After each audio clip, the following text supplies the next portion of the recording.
Eu me lembro da sirene da fábrica, do ir e vir dos operários, das histórias em torno daquele lugar. Era a fábrica de fios e tecidos que moldava a vida de quem estava próximo de mim e de tanta gente naquela região.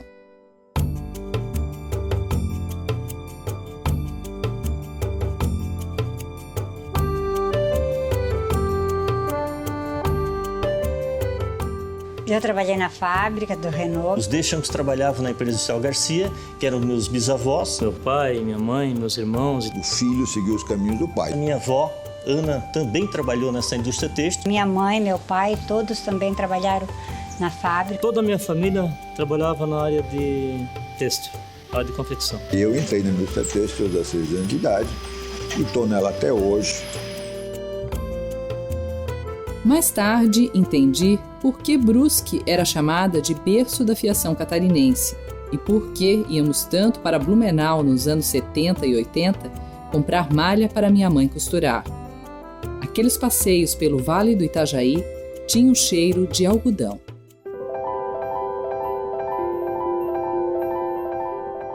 A história das primeiras tecelagens em Santa Catarina surgiu a partir de 1880. Os pioneiros eram imigrantes que chegaram em Blumenau, Brusque e Joinville, vindos principalmente da Alemanha e da Polônia. Eram artesãos e bons nos negócios. Esses artesãos eram das corporações de ofício alemãs.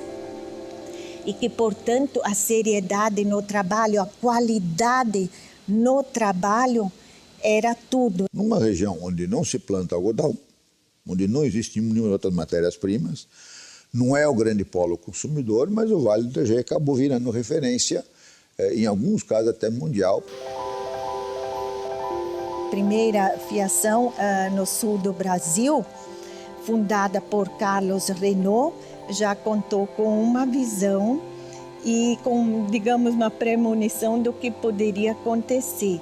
Então, ele importou uma fiação completa, teve que hipotecar todo e qualquer bem, até a roupa que usava. Quando começou a guerra em 14 e 18, foi a única indústria com fio próprio que não dependeu de importação.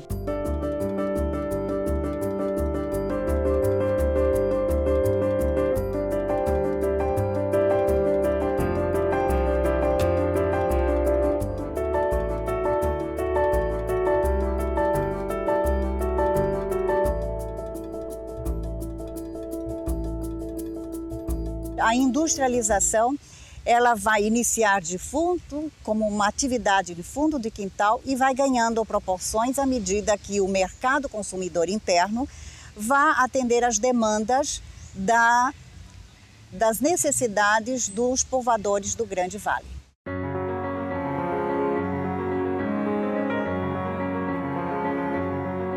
Se o mundo público era do homem, dentro de casa, era a mulher que desempenhava o papel principal. Além dos cuidados com filhos e tarefas diárias, fazer as roupas da família era costume do universo feminino. Por esta tradição com manejar das agulhas e linhas, a mulher não poupou esforços para entrar na lida das fábricas. Treinar mão de obra, zelar pela qualidade, vender o produto era feminino. Então, esta mulher é que veio trabalhar aqui.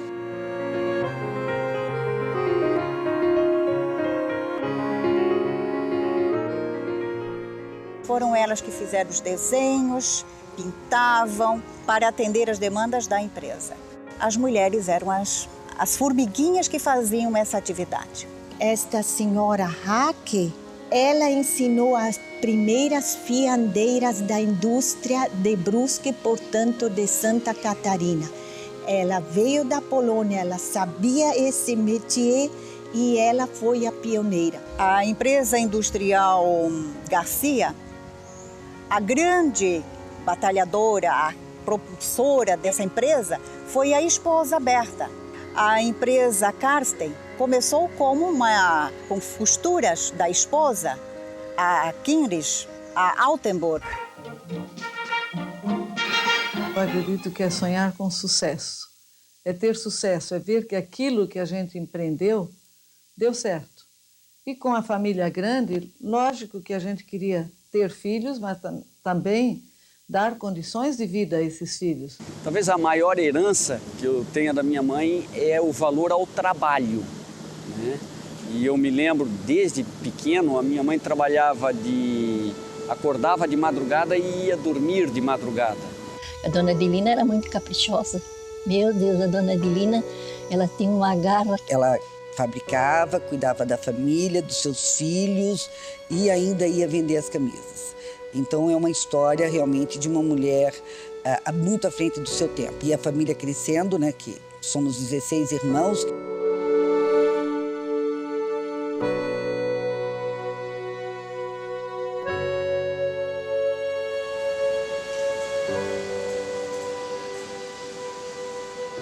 Fui a primeira costureira, fiz a primeira camisa do Dalina. Eu talhei a primeira camisa do Dalina e fiz a primeira camisa do Dalina.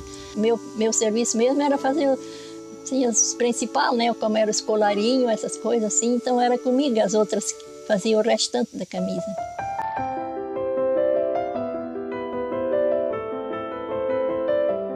Muitas fábricas e confecções mais antigas nasceram dentro de uma casa de família, envolvendo todos na produção. A cultura do trabalho estava muito presente no ambiente familiar. A própria empresa Hering, quando começou, as filhas trabalhavam na empresa, elas que eram a mão de obra inicial. E a presença dessa mulher, até a década dos anos 70, 80, era maciça.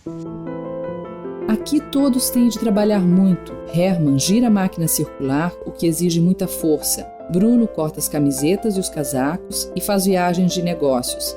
Joana está sentada desde cedo até a noite na máquina de costura, que é muito cansativo para ela. Nani fica em pé de manhã até a noite na máquina de tricolagem, onde ela é muito esforçada. Elise aprendeu o corte e, depois de ter cuidado da roupa, ela costura. Porque não tem mais familiares na executiva. Porque quando o familiar se revela não muito bom nem muito ruim, quem é que vai demiti-lo? Aí vai criar um problema na família.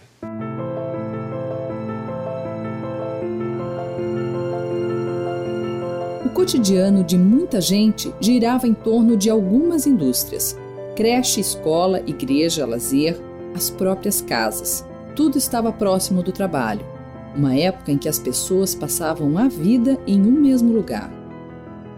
Era um controle que a empresa tinha, ou seja, ela dava toda essa parte existencial de cooperativa, de casas populares e de morar mais próximo à empresa, auxiliava em tudo, até porque então, o salário era baixo.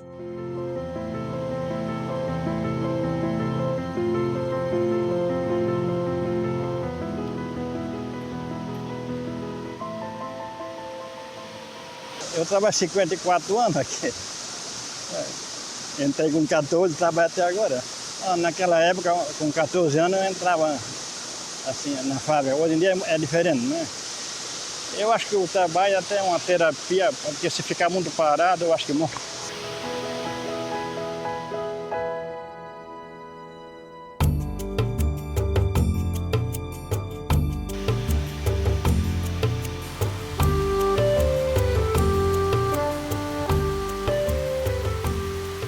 O produto final não tem nem comparação da época que a gente trabalhava 20 e poucos anos atrás para hoje, né? A gente vê uma diferença muito grande em qualidade, modelagem, tudo. Nós trabalhávamos com seda e voal na época, né? Que era um produto mais importante na camisaria, vamos dizer assim. Era o mais rentável. mais caro. A gente trabalha tudo com máquinas simples.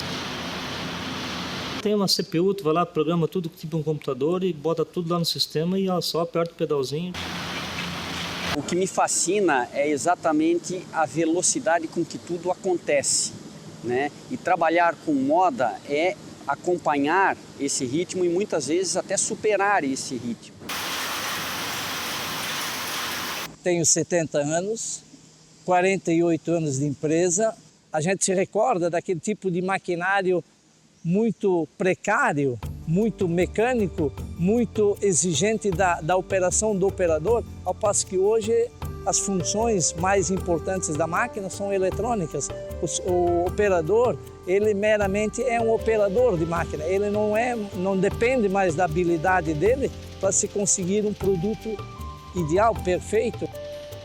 Mesmo assim, tem aquele momento que o olho é que tem que resolver certas coisas. Nós temos, por exemplo, um tecido com 8.000 fios de urdume. Se romper um, a máquina para. O operador tem que atender a máquina. Entende? Então, é um trabalho que exige realmente dedicação das pessoas.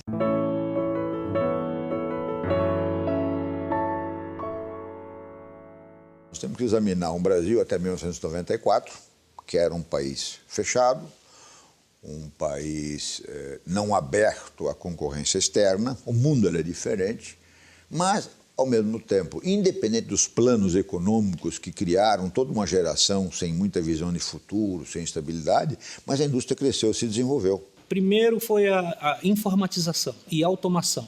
Depois, um outro movimento foi a entrada no mercado externo. A qualidade começou a crescer.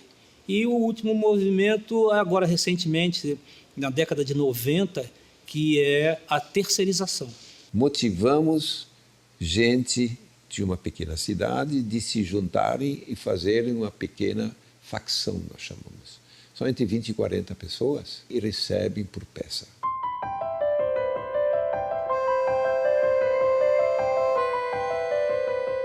A moda em Blumenau, ela sempre foi muito forte pela produção das indústrias, mas também havia um acompanhamento muito grande de uma determinada elite blumenauense que frequentava o exterior e traziam revistas, e as costureiras que produziam, que atendiam às demandas da cidade, naturalmente se inspiravam nessas revistas, atendendo ao gosto das suas clientes.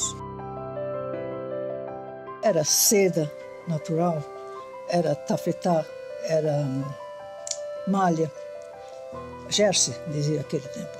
Não tinha zigue-zague, não tinha overlock, não tinha nada. E nem um vestido não era feito de bainha à costura, era tudo à mão. Os bailes eram muito mais chiques do que hoje. Era um lugar pequeno, tinha que ser vestido novo, porque caía muito na vista. Sempre botar a mesma roupa, né? Eu gostei da minha profissão. Eu sempre digo, eu nunca sentei na minha máquina sem vontade.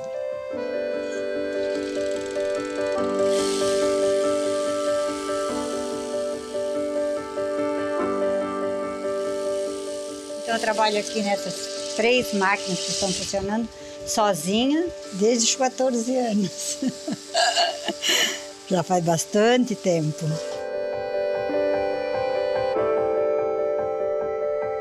Eu me sinto muito realizada com o que eu sei fazer. Eu acho que para mim foi o ideal. Faltava ainda que era a faculdade que eu consegui fazer. Sou da primeira turma da faculdade de moda da Unifeb.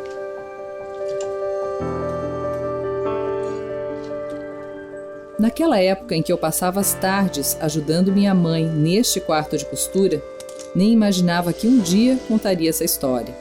Essas mãos que me levaram para passear continuam alinhavando até hoje.